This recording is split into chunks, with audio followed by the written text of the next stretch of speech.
Bienvenidos a esta segunda lección en la cual vamos a hablar de los métodos de balanceo de ecuaciones químicas. En esta primera parte vamos a hablar del método de tanteo. Antes de hablar de balanceo de ecuaciones químicas, es importante que recordemos la diferencia que existe entre un coeficiente y un subíndice. Los coeficientes son los números que se anteponen en la parte izquierda de la sustancia y lo único que modifican son la cantidad de ella y no su identidad. Por su parte, los subíndices, que son los números que se aponen en la parte inferior derecha, me indican la cantidad de los átomos que me participan en la molécula. Si llegamos a cambiar uno de estos subíndices, vamos a cambiar la identidad de la sustancia. En el ejemplo que vemos, tenemos una molécula de agua.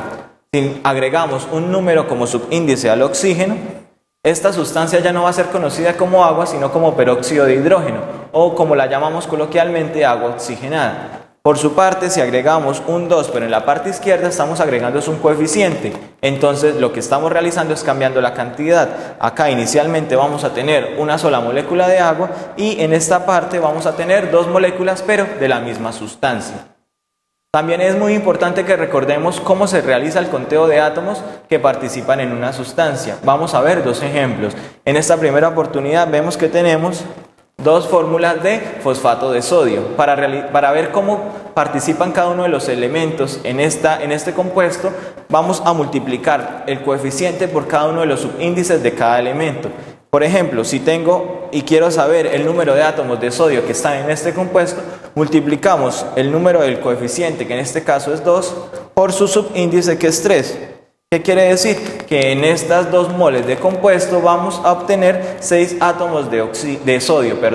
En este caso, para el fósforo, multiplicamos el coeficiente por el subíndice del fósforo. Como vemos que el fósforo no tiene ningún subíndice, asumimos que es un número 1. Al multiplicar el coeficiente por este subíndice, vemos que el fósforo me participa con 2 átomos. Y así también con el oxígeno, que vamos a ver que 2 por 4, que es su subíndice, me va a dar un total de 8 átomos en el compuesto. En el caso de tener paréntesis, como en este segundo, siempre el subíndice me va a modificar todos los átomos que se encuentren dentro de los paréntesis. En este caso, si quiero calcular la cantidad de átomos de oxígenos que me participan en el compuesto, vamos a multiplicar primero el subíndice que está del oxígeno por el número que está por fuera del paréntesis. En este caso, 4 por 3 me da 12. Y luego de ello multiplicamos por el coeficiente que me va a modificar toda la cantidad de los átomos de la sustancia. En este caso va a ser 4 para un total de 48 átomos de oxígeno presentes en la sustancia. Lo mismo va a pasar con el azufre. El azufre, como tiene un subíndice de 1, al multiplicar 1 por 3 y luego por 4, que es el coeficiente, vamos a tener un total de 12 átomos de azufre en este compuesto. Para el caso del aluminio no vamos a asumir que está dentro del paréntesis, sino que por fuera. Entonces solo multiplicamos su coeficiente 4 por el subíndice, que es 2, para un total de 8 átomos de aluminio. El método de tanteo entonces consiste en verificar que tanto el número de átomos de todos los elementos sea igual en reactivos que en productos. Veamos este ejemplo. Vemos que el potasio tiene como tal un átomo en los reactivos y 2 átomos en los productos. Para el caso del azufre tenemos un átomo en los reactivos y un átomo en los productos. En el caso del cloro también tenemos una relación de 1 a 1. En el hidrógeno tenemos 2 átomos en los reactivos y 1 solo en los productos. Y en el caso del oxígeno, 4 y 4 en los productos. Siempre que no se cumpla al menos todas las relaciones de todos los elementos, debemos balancear la ecuación. En este caso vemos que el hidrógeno y el potasio no me cumplen con la relación igual elementos tanto en reactivos como productos. Por eso debo realizar un proceso de balanceo. El método de tanteo consiste en balancear primero los elementos metálicos, luego los elementos no metálicos y por último los hidrógenos y los oxígenos. Veamos en este caso entonces cómo realizarlo.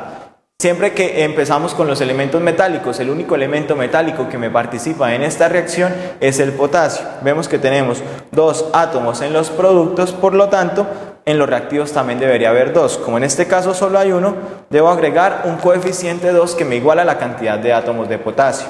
Sigo con los no metálicos, en este caso puede ser el azufre. vemos que tenemos un átomo de cada uno en los reactivos y los productos, por lo tanto no debo agregar coeficientes en ninguna de las sustancias. Otro elemento no metálico es el cloro, que vemos que con el 2 que agregamos del potasio tenemos 2 átomos de cloro, mientras que tenemos un solo átomo de cloro en los productos. Debemos igualar esta cantidad agregando un coeficiente 2 a esta sustancia. Seguimos con los hidrógenos. Tenemos 2 átomos de hidrógeno en los reactivos y con el 2 que agregamos a esta sustancia vamos a tener también 2 átomos de hidrógeno. Verificamos por último los oxígenos, que vemos que tenemos 4 átomos en los reactivos y 4 átomos en los productos. Podemos decir que de esta manera entonces queda balanceada totalmente la ecuación.